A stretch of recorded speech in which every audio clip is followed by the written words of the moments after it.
Have you ever considered that Hollywood could erupt into chaos from a single social media post? That's exactly what happened with Taylor Swift, whose endorsement turned the comments section into a real battleground. If you're enjoying this content, take a moment to like and subscribe to the channel.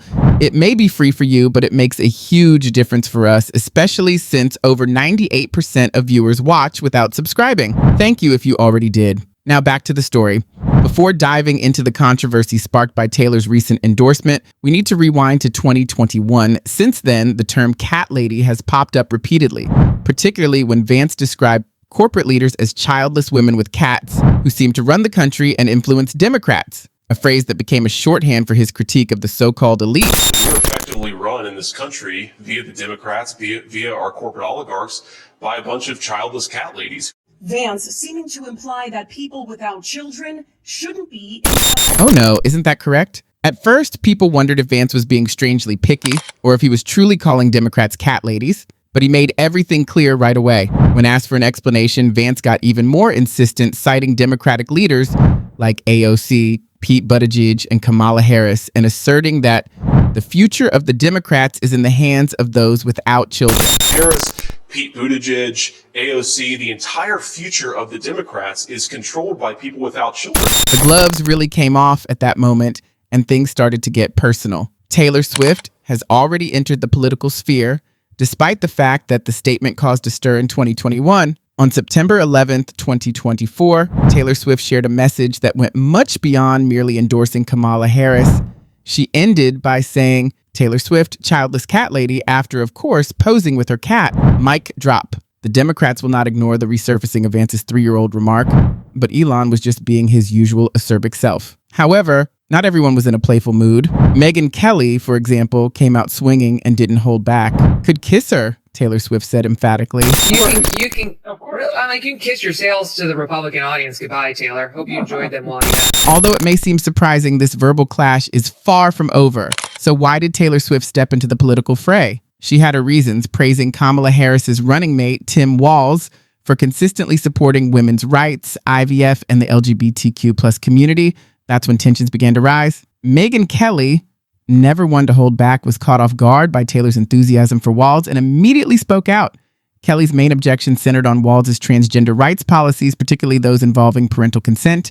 She claimed that some of these laws could allow judges to restrict child custody for parents who disagree with gender-affirming medical care, and she argued that this controversy likely influenced Taylor Swift's decision to publicly support Walz and, by extension, Kamala Harris.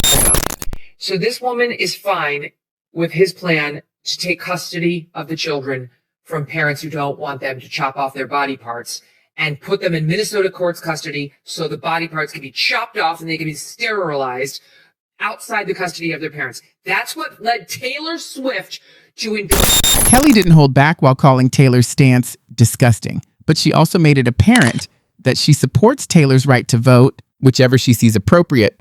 For her, it goes beyond that. It has to do with the issues Taylor seems to be prioritizing. Vote for whoever you want, but don't make it about this one issue, Kelly went on. She wants to vote Harris Walz. She can do it all she wants. But to say the reason she's doing it is because of Tim Walz's stance on LGBTQ, F you, Taylor.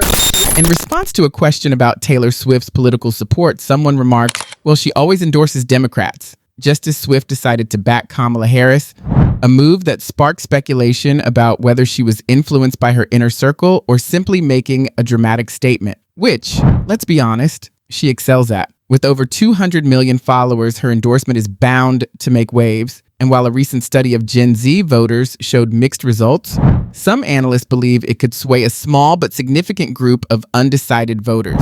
Rich Jew, a Northeastern student and self-described Swiftie, welcomed Taylor's backing but admitted he wasn't sure it would change anyone's mind. "In the end, I care more about policies than endorsements," he said, noting that his friends in swing states like Pennsylvania and Michigan are far more engaged than those in predictable states, and they hope politicians focus on connecting with young people on college campuses.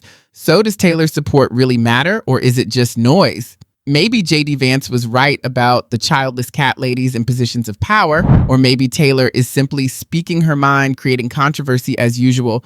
Her decision is now being discussed across Hollywood by lawmakers and by fans, but whether it will meaningfully influence the election remains uncertain, especially when voters like Rich prioritize policy over celebrity opinion. Meanwhile, Quentin Tarantino has long criticized Hollywood's current trajectory, caring little that woke culture targets him for his politically unconventional films. He argues that critics often misread his characters as personal statements, and his steadfast commitment to artistic independence has even earned praise from Bill Maher. Tarantino's playing with racism and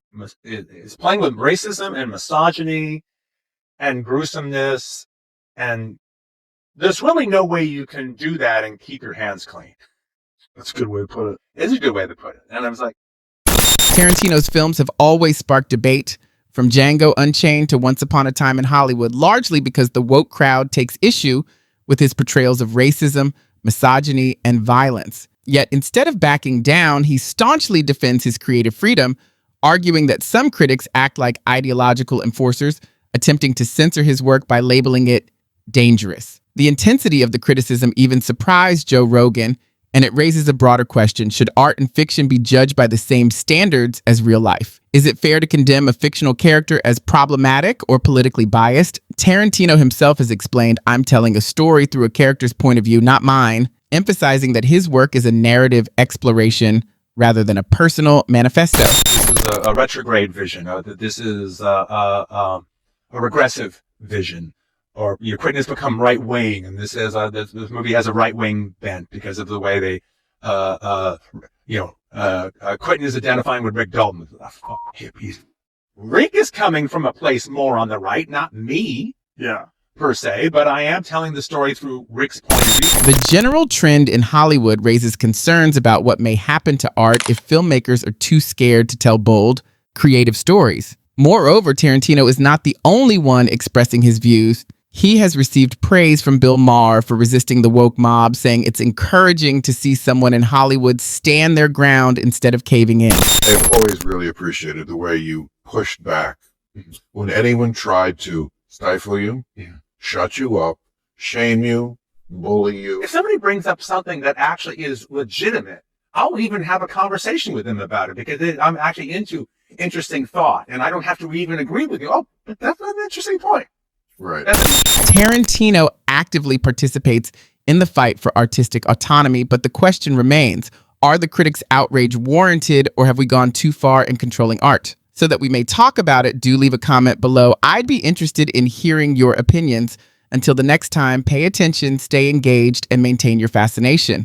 My personal feeling is that there's a big difference between Fantasyland and reality. Fantasyland is what we do. You're either writing something, writing a song, writing a book, doing a movie, doing a television show. That's what